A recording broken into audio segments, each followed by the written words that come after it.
चलिए हम लोग स्टार्ट करते हैं आज लेक्चर 3 रिसोर्सेज एंड डेवलपमेंट का। ये क्लास 10th का है।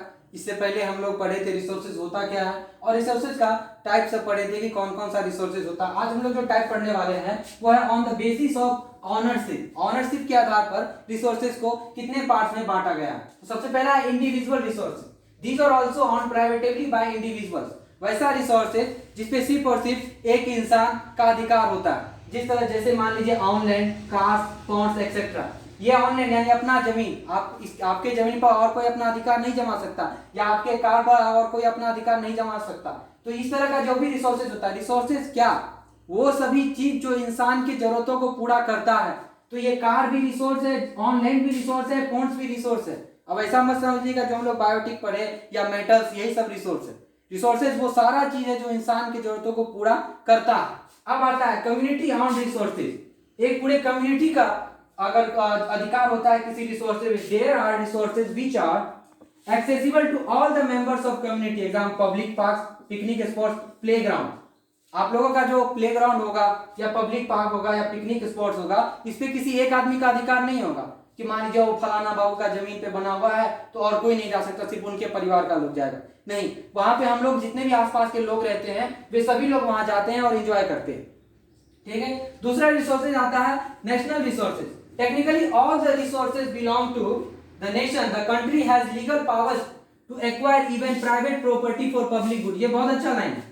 कहता है कि टेक्निकली अगर देखा जाए तो जितना भी रिसोर्सेज है वो सब का सब पूरे एक नेशन का होता है, उस पर हम लोगों का कोई अधिकार नहीं। कहा जाता है कि जमीन के 3 फीट या 4 फीट के ऊपर तक ही आपका अधिकार है, उससे नीचे का जितना भी अधिकार है वो सारा का सारा सरकार के पास है। सरकार के कोई अधिकार है कि आपका खुद का जमीन भी, वो प्राइवेट प्रॉपर्टी भी आपका ले सकता है पब्लिक गुड यानी कि लोगों की भलाई के लिए। आप लोग देखते हैं कि रोड बनाते समय या रेलवे लाइन बिछाते समय कभी भी जब भी सरकार चाहता है उस जगह का अतिक्रमण कर देगा, उस जगह को या तो उस लोगों को उतना पैसा दिया जाता है और उस जगह को तोड़ के रोड में मिला लेता है। तो हम लोग ये कह सकते हैं कि हम लोगों के पास प्राइवेट कोई भी संपत्ति नहीं, सारा का सारा संपत्ति जो है ये नेशनल रिसोर्सेज यानी कि सरकार का होता है। हमारे संविधान में भी लिखा हुआ, अगर आप संविधान के बात करते हैं प्रस्तावना में, तो कह रहा है कि समाजवाद का अर्थ भी वही होता है कि जितना भी प्रॉपर्टी है वो सारा का सारा प्रॉपर्टी सरकार का, लेकिन उसको बदल दिया गया 1992 में। उसके बारे में बाद में बात करेंगे। इंटरनेशनल रिसोर्सेज अब कह रहा है एक तो बात और, ओशियन एरिया 12 नॉटिकल माइल्स, यानी कि अगर समुद्र के किनारे किसी भी देश का सीमा लगता है तो उसके 22.2 किलोमीटर तक का एरिया उस नेशन का होता है। उसके बाद का है वो इंटरनेशनल एरिया चला जाता है। अब बात करते हैं इंटरनेशनल रिसोर्सेज। तो oceanic resources beyond 200 nautical miles of the exclusive economic zone belong to open and no individual country can utilize this without the concurrence of international institution। अब ये कहता है कि इंटरनेशनल रिसोर्सेज 200 नॉटिकल माइल्स के बाद का जितना भी समुद्र का एरिया होगा वो सारा का सारा जो है इंटरनेशनल होगा, यानी कि उस पे सब देश का अधिकार है, कोई देश उस पे अपना अधिकार नहीं जमा सकता। अगर किसी को भी अधिकार जमाना होगा तो वो इंटरनेशनल इंस्टीट्यूशन से उसको इसका पावर लेना पड़ेगा। अभी आप लोग देख रहे होंगे दक्षिणी चीन सागर में जिस तरह का माहौल बना हुआ है चीन को लेके, तो इसके बारे में भी आप समझ सकते हैं। और दूसरी बात ये कि मून या सन, ये सब को भी हम लोग इंटरनेशनल रिसोर्सेज मान सकते हैं। अब जैसे कि मून को ले लीजिए, 1969 ईस्वी में नील आर्मस्ट्रांग चंद्रमा पर गए, वो अमेरिका के थे।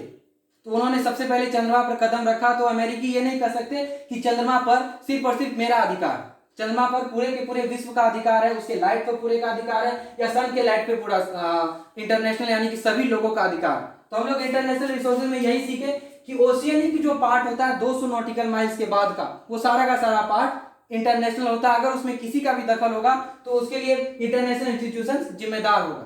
उसके बाद हम लोग पढ़े individual, community, national resources, international resources. अब हम लोग आगे पढ़ेंगे और रिसोर्सेज का जो भी टाइप होता है, उसके बाद इंडिया में रिसोर्सेज को कैसे फाइंड किया जाता है, या उसके बारे में आगे क्या होता है, इंडिया में लैंड रिसोर्सेज का क्या होता है, इसके बारे में हम लोग पढ़ेंगे। ठीक है, तो लेक्चर 4 के लिए आप लोग जरूर बने रहिए। थैंक यू, धन्यवाद।